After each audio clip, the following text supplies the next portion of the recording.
He is a Nehruvian. Nehru and Gandhi are opposite poles. और Gandhi ji was of the opinion let the billion prove is worth first. जब वो हार जाएगा, जब वो हाथ खड़े कर देगा, then only Gandhi will try to speak. वो क्या कहना चाहोगे जिस तरीके से अभी मोदी सरकार ने 3 चीज़ें बोली, 3-4 चीज़ें, वर्क फ्रॉम होम होगा, सोना कम 1 साल तक तो खरीदना ही नहीं है, खरीदो ही मत, क्योंकि सोना भी बनता नहीं है, आपको पता है देश वगैरह में. तीसरी चीज़ उन्होंने कहा कि पेट्रोल को कम से कम यूज़ करो. आप इन बयानों को सुनकर क्या लग रहे हो कि इकोनॉमिकल कोलैप्स आ गया है, या फिर सरकार की कोई सोची समझी बात है जो वो नहीं चाहती कि हमारे देश में कोई आपदा आए? नमस्कार साथियों, जैसा कि मोदी जी ने कहा है, तो आज के समय में भागती दौड़ती मतलब इतनी फास्ट लाइफ में ये संभव नहीं है कि कोई भी व्यक्ति पेट्रोल यूज करना बंद कर देगा या वर्क फ्रॉम एकदम से उनके कहने से वर्क फ्रॉम होम हो जाएगा. तो ये संभव नहीं है. ये खाली एक वो है कि हाँ भाई मीडिया में एक वो दे दिया है, पब्लिक थोड़ा सा अपना अलर्ट हो जाए, थोड़ा पेट्रोल का कम यूज करे, बस छोटा सा यही उनका उद्देश्य हो सकता है. बाकी मैं तो नहीं समझता कोई बहुत बड़ा उद्देश्य होना चाहिए इस वक्त. लेकिन सर रिजर्व खत्म हो गया, जो गैस का रिजर्व था और पेट्रोल का रिजर्व था वो लगभग खत्म हो गया, और अब सरकार जो है वो नीतियाँ मतलब जो फॉरेन पॉलिसी है उसको कायम रखने के लिए कोशिश कर रही है, लेकिन अभी तक वो नाकाम है. जी, मेरा इसमें दूसरा विचार है. हाँ? क्योंकि जैसे वैश्विक युद्ध चल रहा है हर जगह पे, तो इस पर जो इंडिया के ऊपर भी इस पर एक बहुत बड़ा खतरा है, और उसको रोकने के लिए एक लोगों से एक अपील की गई है कि आप वर्क फ्रॉम होम करें, ताकि हमारा जो पावर कंज्यूमेशन है, चाहे एक आप जो सोने की बात बोल रहे हैं कि आप मत खरीदिए, तो इस चीज़ का है कि इकोनॉमी हमारी लूज़ ना हो कहीं ना कहीं, और उसको मजबूती मिले दोबारा से. मेरा इसमें एक विचार ये है कि उसमें जो हमारे जो अल्टरनेट है, भारत जो अभी एक्सपोर्ट कर रहा है पेट्रोल वगैरह, इसके लिए माननीय गडकरी जी ने हाइड्रोजन वगैरह पे भी, इसको हाइड्रोजन जो हमारी लेटेस्ट टेक्नोलॉजी है उस पर भी वर्क कर रहे हैं. तो कहीं ना कहीं भारत उसमें अपने खुद स्वावलंबी होना चाहता है इन चीज़ों पर. अपोजिशन कह रहा है अगर हमारी सरकार होती तो शायद आज जो ये चीज़ें देखने को मिल रही हैं वो नहीं होता. देखिए, अपोजिशन का काम तो हमेशा ही जो भी गवर्नमेंट बोलेगी उसके विपक्ष में खड़ा उठना है. लेकिन अगर माननीय मोदी जी किसी भी चीज़ को रखते हैं तो एक विचारधारा के साथ रखते हैं. मेरा इसमें यही कहना है. आपको लगता है कि अपोजिशन होती, राहुल गांधी जी अगर प्रधानमंत्री होते तो ये कोलैप्स देखने को मिलता? नहीं, ये तो सरकार किसी की भी हो, ये तो देखने को मिलेगा ही मिलेगा, क्योंकि ये किसी सरकार की साजिश नहीं है. ये तो वर्ल्ड लेवल पे एक क्राइसिस फैला हुआ है, ये होना ही होना है. बिल्कुल, कोई भी सरकार नहीं रोक सकती, चाहे कांग्रेस की होती, चाहे समाजवादी की होती, ये तो हर सरकार में होना ही होना. अब ये जो अपोजिशन है वो कह रही है ये तो फेलियर है सरकार का, ये तो फेल हो गए. ये मजाक कर रहे होंगे शायद वो. आपको लगता है फेल हो गए? नहीं, बिल्कुल फेल नहीं हुए हैं. और इस अभी भी वैश्विक विश्व युद्ध पे भारत एकदम मजबूती से खड़ा है. और मेरा यही मानना है कि भारत की जो अभी भी वैश्विक जो है उसमें बहुत मजबूती के साथ भारत अपने स्थान पे खड़ा है.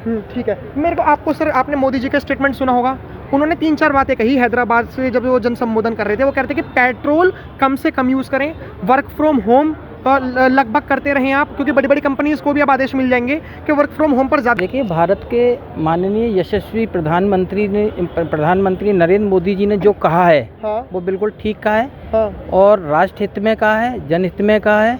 क्योंकि इससे बहुत सारी चीज़ें, देखिए अभी आप पेट्रोल की बात करें, डीजल की, जैसे अभी मैं आज सुन रहा था संवाद कार्यक्रम में माननीय नितिन गडकरी जी को, जो ईथेन की बात कर रहे हैं, पानी से हाइड्रोजन की बात कर रहे हैं. अगर हम अब देश की जो बचत है, आप देख लीजिए, आप पूरे देश में कहीं रेड लाइट पे आप खड़े हो जाते हो तो डीजल कितना बर्बाद होता है. सही बात. पेट्रोल कितना बर्बाद होता है. अगर हम इस सारी चीज़ों को बचाते हुए हम मेट्रो से सफ़र करें, हम सारी चीज़ों पे देखें, आत्मनिर्भर, और उसके लिए बात करें अगर पूरे देश के लिए, तो बहुत अच्छी बात है. मैं कहता हूँ नरेंद्र मोदी जी ने जो कहा है बिल्कुल सही कहा है. उसको रेवेन्यू को जनरेट करने के लिए और जीडीपी को बढ़ाने के लिए बात की है. अपोजिशन कह रहा है कि आप जो लोग मोदी जी की बातों का सपोर्ट कर रहे हो, आपको मोदी जी की बातों को सपोर्ट नहीं करना चाहिए, बल्कि उनसे सवाल पूछने चाहिए क्यों कम हो गया. मैं आज अपोजिशन से यही सवाल करता हूँ कि अपोजिशन को मेरे हिसाब से और जनता के हिसाब से सीखना चाहिए, बंगाल की राजनीति से सीखना चाहिए.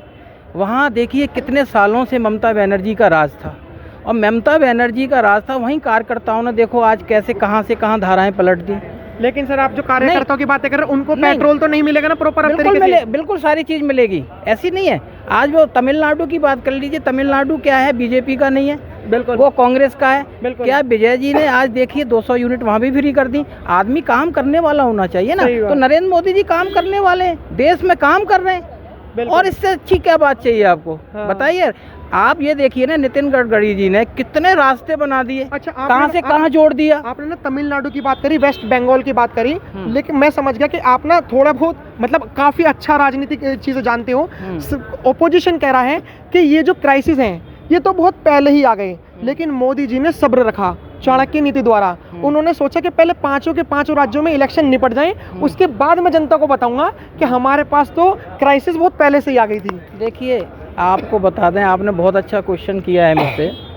क्राइसिस तो पहले से ही थी, 70 साल राज किया कांग्रेस पार्टी ने, क्राइसिस तो थी। उस क्राइसिस को ख़त्म करने के लिए आज देखो आप, आत्मनिर्भर भारत बना दिया, कितने रोडों के जाल बना दिए, कितना मतलब रेवेन्यू जनरेट कर दिया, कहाँ से कहाँ क्या कर दिया। आज देखिए विदेशों से जो चीज़ें आती थी वो सारी बंद हो के आज हिंदुस्तान के अंदर चाय की दुकानें बन गई, कैफ़े के रूप में आ गया, रेवेन्यू कितना जनरेट हो रहा है। और क्या चाहते हो आप लोग? अपोजिशन ने कहा कि मोदी जी ने बेवकूफ़ बनाया। आपको लगता है कि 5 राज्यों को चुनाव का इंतजार करा के पहले निपट जाए, उसके बाद मैं सच्चाई बताऊं? बिल्कुल नहीं, मोदी जी ने करके दिखाया। और ये आपका विपक्ष तो हमेशा विपक्ष अगर मोदी जी की बात को मान लेता तो अभी आपने जो आगामी जो चुनावों के निर्णय आ के वो उनके पक्ष में होते। बिल्कुल। तो हमारे जो मोदी जी जब भी कुछ काम करते हैं तो वो धरातल में सोच समझ के काम करते हैं। लेकिन राहुल गांधी जी ने खुद ट्वीट करा है, उन्होंने कहा है कि 5 राज्यों को चुनाव का इंतजार क्यों करा? अगर पब्लिक को लग रहा था क्राइसिस है तो पब्लिक को बेवकूफ़ क्यों बनाया? आपके हिसाब से आपको लगता है कि पब्लिक को बेवकूफ़ बनाया मोदी जी ने? हाँ, बिल्कुल लगता है मुझे तो। राजनीतिक दलों के लिए चुनाव की दृष्टि से काम करना क्या क्राइम है? क्या राजनीतिक दृष्टि से काम करना क्राइम तो नहीं है। इन्होंने पहली पंचवर्षीय योजना से छठी पंचवर्षीय योजना से अरबों रुपए विदेशों से कर्जा लेकर, वर्ल्ड बैंक से कर्जा लेकर इन्होंने गांधी जी की नीतियों की हत्या नहीं की क्या नेहरू जी ने और इंदिरा जी ने? बिल्कुल। तो इनसे भी तो पूछना चाहिए कि भाई उन पर भी तो आप अपनी जबान खोलें। उन पर अपनी जबान नहीं खोलेंगे। नेशनल हेराल्ड ने कितना राष्ट्र हित में काम किया ये भी उनसे पूछना पड़ेगा। आज national Herald is a national property, why it should not be nationalised? जबकि इन्होंने नेशनलाइजेशन के नाम पर किस का नेशनलाइजेशन किया है?